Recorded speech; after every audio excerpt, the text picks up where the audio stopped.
Hello दोस्तों, स्वागत है आप सभी का एडवारम भाई। मेरा नाम मोहित गिरी गोस्वामी। देखो, आज के इस लेक्चर से अपन स्टार्ट करने वाले भाई अपनी सेकंड यूनिट, जिसमें अपन पहला टॉपिक अपना पढ़ने वाले कि यार सॉफ्टवेयर रिक्वायरमेंट क्या होता है। देखो,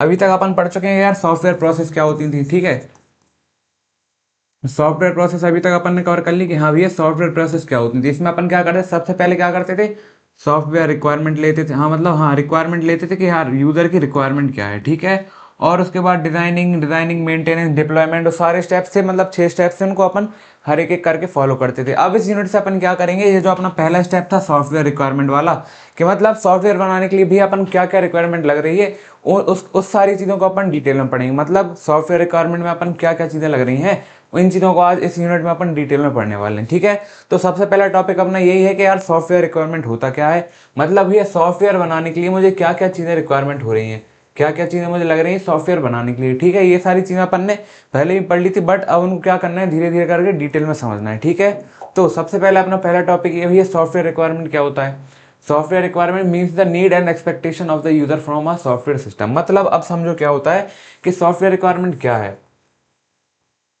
ये सॉफ्टवेयर रिक्वायरमेंट देखो, जैसे कि मैं क्या हूँ भी, एक यूजर हूँ, तो मैं कुछ चीज़ें चाहूंगा कि यार जो मेरा सॉफ्टवेयर बन रहा है कुछ इस तरीके से डेवलप हो। ठीक है, अब जैसे भी ये जोमेटो का सॉफ्टवेयर है या फिर कोई भी ऐसे स्विगी वगैरह, तो उसमें यूजर क्या चाहता है कि यार मैं कुछ भी चीज़, मतलब हाँ, खोलूँ अपना सॉफ्टवेयर खोलूँ, जो मुझे ऑर्डर करना हो ईजिली कार्ट में ऐड करके उसको ऑर्डर कर लूँ। तो ये किसकी नीड है भैया, मेरी यूजर की नीड है। मैं चाहता हूँ कि हाँ भैया मेरा सॉफ्टवेयर ऐसे ऐसे काम करे। ठीक है, तो कुछ इन्हीं चीज़ों को मद्देनजर रखते हुए जो अपन सॉफ्टवेयर बनाते हैं, यूजर की रिक्वायरमेंट समझ के, सिस्टम की रिक्वायरमेंट समझ के, उसको ही अपन कहते हैं कि यार क्या कहते हैं इसको, सॉफ्टवेयर रिक्वायरमेंट। ठीक है, वहीं ये क्या बोल रहा है, software requirement means the need and expectation of user from software. मतलब कुछ ऐसी नीड और एक्सपेक्टेशन जो यूजर समझ सकता है कि हाँ भैया ये मुझे चाहिए मेरे सॉफ्टवेयर से। ठीक है, अब it describe what the system should do and how it should perform. और जो अपने के सॉफ्टवेयर रिक्वायरमेंट है, ये बताते हैं कि यार सिस्टम को क्या काम करना चाहिए और कैसे वो चीज़ें परफॉर्म करेगा। मतलब जो जो भी अपन सॉफ्टवेयर बना रहे हैं, तो सॉफ्टवेयर में क्या क्या चीज़ें होनी चाहिए और वो चीज़ें परफॉर्म कैसे करेंगी सॉफ्टवेयर के अंदर। ठीक है, requirements are the base of software development and guide of all further phases. अब क्या बोल रहा है, जो अपनी भी रिक्वायरमेंट्स हैं वो बेस है सॉफ्टवेयर डेवलपमेंट के लिए। क्यों, जब तक अपन को कुछ भी रिक्वायरमेंट नहीं पता होंगी, जब तक अपन को रिक्वायरमेंट नहीं पता होंगी, तो अपन सॉफ्टवेयर डेवलप कर पाएंगे क्या, नहीं। अपन जब सॉफ्टवेयर डेवलपमेंट वाले फेज में देखा था, अपने 6 फेजेस थे। उसका पहला फेज क्या था अपना, ये सॉफ्टवेयर रिक्वायरमेंट का। उसमें अपन क्या करते थे, सबसे पहले भी रिक्वायरमेंट ही निकालते थे, मतलब अपन को क्या क्या जरूरतें हैं, किस हिसाब से अपन को सॉफ्टवेयर बनाना है। ठीक है, clear requirements help in designing development and testing the current system.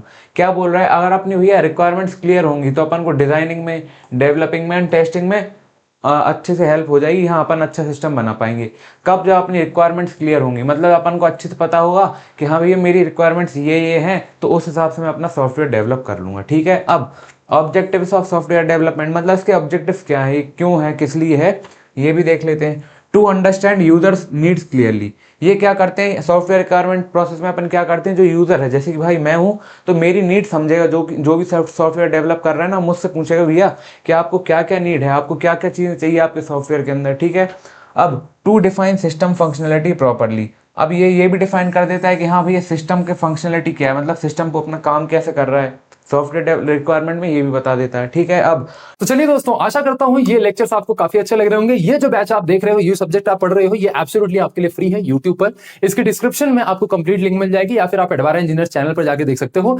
और कुछ बैचेस, जैसे आपके मैथमेटिक्स 2 बैचेस हो गए, और जो आपके कुछ बैचेस हैं जो टफ पढ़ते हैं आपको, वो भी आप जाकर के एडवारा ऐप पे पढ़ सकते हो। तो प्ले स्टोर से आप एडवारा ऐप डाउनलोड कर सकते हो, या अगर आपको लैपटॉप पे बड़ी स्क्रीन में पढ़ने का मन है तो भैया edvara.in वेबसाइट पर जाकर के यहाँ नीचे हल्का स्क्रॉल करोगे तो अपनी यूनिवर्सिटी सेलेक्ट करना, AKTU के तो AKTU सेलेक्ट करना, RGPV के हो तो RGPV सेलेक्ट करना, अपनी यूनिवर्सिटी के हिसाब से स्ट्रक्चर्ड कंटेंट से पढ़ाई करिए। To avoid error in later stages. अब क्या होता है, सॉफ्टवेयर रिक्वायरमेंट में अपन क्या करते हैं, जो यूजर की रिक्वायरमेंट है वो अपन पहले ही मांग लेते हैं। अब उससे क्या होता है, जो यूजर को अपने भैया सॉफ्टवेयर के अंदर चाहिए वो पहले ही बता देता है। उससे एक, मतलब जो सॉफ्टवेयर बना रहा होता है भैया प्रोग्रामर, उसको पूरा एक ओवरव्यू मिल जाता है कि हाँ मुझे ये चीज़ें परफॉर्म करवानी है और ये मेरी नीड है।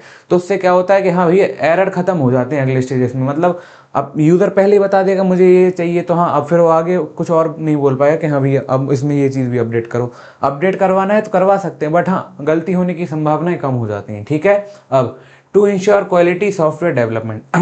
और क्या होता है भैया इसका ऑब्जेक्टिव क्या है कि हाँ जो भी अपना सॉफ्टवेयर बने वो अच्छी क्वालिटी का बने, ठीक है। ये चीज वो इंश्योर करता है, कौन, सॉफ्टवेयर रिक्वायरमेंट, ठीक है। अब इसमें कुछ स्टेप फॉलो करते हैं। ये फेजेस नहीं है भाई जो अपन ने फेजेस पढ़े थे सॉफ्टवेयर पूरी प्रोसेस के पढ़े थे वो फेज। अभी अपन स्टेप्स पढ़ रहे हैं कि यार सॉफ्टवेयर रिक्वायरमेंट लेने के लिए अपन क्या क्या फेजेस लेते हैं, ठीक है। सबसे पहला भी है एलिसिटेशन, मतलब indication, correct requirement from user, understand the need. इस वाले फेज में क्या करते हैं, जो अपना यूजर से अपन डायरेक्टली बात करते हैं और पूछते हैं भैया आपकी रिक्वायरमेंट क्या क्या है, उन्हें अच्छे से बता दो हमें, ठीक है। इस तरीके से अपन क्या करते हैं इस वाले फेज में, एलिसिटेशन वाले में, जो भी अपनी रिक्वायरमेंट है वो यूजर से कलेक्ट करेंगे और उनकी नीड्स को समझेंगे कि मतलब इसकी रिक्वायरमेंट क्या है और उनकी ज़रूरत क्या है यूज़र को इसकी, ठीक है, वो चीज़ें अपन समझेंगे। अब सेकंड वाले फेज में अपन उन चीज़ों को एनालाइज करेंगे, मतलब स्टडी एंड ऑर्गेनाइज रिक्वायरमेंट्स। मतलब क्या करेंगे, अब यूज़र ने अपन को रिक्वायरमेंट्स बता दी भैया ऐसी ऐसी चीज़ें चाहिए। अब यूज़र ने बताया कि यार मेरा कोई ऐप खोले तो उसमें हाँ पेमेंट वाले ऑप्शन भी होना चाहिए, उसमें लॉगिन पेज भी होना चाहिए, उसमें इतने सारे प्रोडक्ट भी दिखने चाहिए। तो ये चीज़ें किसने बता दी, यूज़र ने। अब इस वाले फेज में अपन क्या कर रहे होंगे, उन चीज़ों को अच्छे से स्टडी करेंगे, उनको अच्छे से ऑर्गेनाइज करेंगे कि हाँ भाई अपन सॉफ्टवेयर पहले खोलेंगे तो उसमें पहले लॉगिन पेज दिखेगा, फिर उनमें क्या दिखेंगे, हाँ जो भी सॉफ्ट प्रोडक्ट वगैरह होंगे वो दिखेंगे, उसके बाद पेमेंट वगैरह वाले ऑप्शन दिखेंगे। तो इनको अपन ने क्या किया, ऑर्गेनाइज किया एक के बाद एक, है ना। Remove conflicts and confusion. अब इन चीज़ों को अपन अच्छे से ऑर्गेनाइज कर लेंगे तो इससे क्या होगा, इसमें भाई कन्फ्लिक्ट और थोड़ी कन्फ्यूजन वगैरह भी नहीं रहेगी, ताकि सारी चीज़ें अच्छे से ऑर्गेनाइज हो जाएंगी, ठीक है। अब यहाँ पे क्या बोल रहा है, स्पेसिफिकेशन, मतलब right requirements clearly in documents, SRS define system function properly. अब क्या करेंगे, यहाँ पे अपन ने चीज़ें समझ ली, यहाँ पे उनको ऑर्गेनाइज कर लिया। अब इनको अपन क्या करेंगे, एक अपना SRS डॉक्यूमेंट होता है, SRS डॉक्यूमेंट होता है जिसमें अपन क्या करते हैं भैया, जो भी अपनी रिक्वायरमेंट वगैरह है, जो भी हर एक डाटा अपन मतलब हाँ काम कर रहे होते हैं ना सॉफ्टवेयर के ऊपर, वो इसमें अपन मेंशन करते जाते हैं, ठीक है। और इसमें अपन हाँ लिखते समय डिफाइन करेंगे, डिफाइन सिस्टम फंक्शन प्रॉपरली, और सिस्टम के क्या क्या फंक्शन है वो भी अपन उस डॉक्यूमेंट में डिफाइन करवाएंगे, ठीक है। अब लास्ट स्टेप क्या है इसका, वैलिडेशन, मतलब check requirements are correct and complete, ensure they match user needs.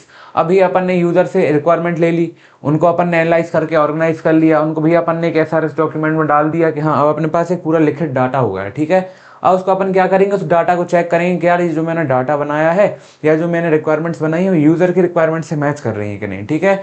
तो मतलब उनको क्या करेंगे, एक तरीके से वैलिडेट करेंगे, तो वो इस वाले स्टेप में अपन करेंगे, ठीक है। तो ये क्या थे उसके स्टेप्स थे। अब क्या है, रोल्स ऑफ सॉफ्टवेयर रिक्वायरमेंट, मतलब सॉफ्टवेयर रिक्वायरमेंट के रोल्स क्या हैं, कि मतलब अपन इसको करते क्यों एक तरीके से ना। Act as a foundation for design and development, ये क्या करता है सॉफ्टवेयर रिक्वायरमेंट। इस वाले इसमें सॉफ्टवेयर रिक्वायरमेंट में अपन सीधी बात सबसे मेन चीज क्या करते हैं, यूजर से अपन क्या लेते हैं भैया, उसकी मतलब हाँ नीड वगैरह पूछ लेते हैं कि आपको काम क्या है। तो ये क्या करता है, एक फाउंडेशन की तरह बिहेव करता है, किसके लिए, सॉफ्टवेयर डेवलपमेंट के लिए। क्यों, ताकि सॉफ्टवेयर डेवलपमेंट की अपने भैया पहला फेज क्या था, सॉफ्टवेयर रिक्वायरमेंट ही था ना, ताकि जब तक अपने पास रिक्वायरमेंट नहीं होगी तब तक अपन पूरा सॉफ्टवेयर नहीं बना पाएंगे, ठीक है। अब helps in communication between user end developer. अब ये क्या करता है, हाँ सॉफ्टवेयर रिक्वायरमेंट वाले फेज में अपन यूजर और डेवलपर आपस में कम्युनिकेट कर लेता है, ठीक है ना। अब provides a reference for testing and validation, ये क्या करता है, एक रेफरेंस प्रोवाइड कर देता है, मतलब हाँ एक मतलब जैसे यूजर ने मेरे को नीड्स दे दी या उससे जो भी रिक्वायरमेंट्स थी वो उसने दे दी, अब उसके रेफरेंस पे मैं पूरी टेस्टिंग वगैरह करूंगा, उसी के रेफरेंस पे पूरी चीज़ें वैलिडेट करूंगा, ठीक है। तो ये किसका, एक रेफरेंस प्रोवाइड कर देता है ना। Guides the entire software development process. अब ये क्या होता है भैया, सॉफ्टवेयर रिक्वायरमेंट वाले फेज में क्या होता है भैया, सॉफ्टवेयर रिक्वायरमेंट वाले में अपन जो भी यूजर की नीड होती है, जो भी रिक्वायरमेंट होती है उससे मांग लेते हैं ना। अब वो क्या करता है, ये जो सॉफ्टवेयर रिक्वायरमेंट में पूरी प्रोसेस होती है ना सॉफ्टवेयर डेवलपमेंट की, उसको गाइड करता है। क्यों, ताकि सॉफ्टवेयर डेवलपमेंट जो पूरी होती है सिर्फ सॉफ्टवेयर रिक्वायरमेंट के बेसिस पे ही होती है। क्यों, जब तक जो जो अपने पास नीड है उसी हिसाब से अपन पूरा सॉफ्टवेयर अपना डेवलप करेंगे, ठीक है। तो आज का लेक्चर भी इतना ही था, ज़्यादा टफ इसमें कुछ नहीं था। आज अपन ने समझ लिया कि हाँ अपना सॉफ्टवेयर रिक्वायरमेंट क्या होता है, मतलब हाँ यूजर की नीड्स क्या क्या होती हैं और उसको अपन कैसे देखते हैं सब, और उसके भी स्टेप्स अपन ने पढ़ ली भी है। और कुछ डाउट हो तो भी आप पूछ सकते हो, ठीक है। तो भाई उम्मीद है यार आपको आज का लेक्चर पसंद आया, उसके नोट्स अच्छे से बनाइएगा। Thank you so much for watching, bye.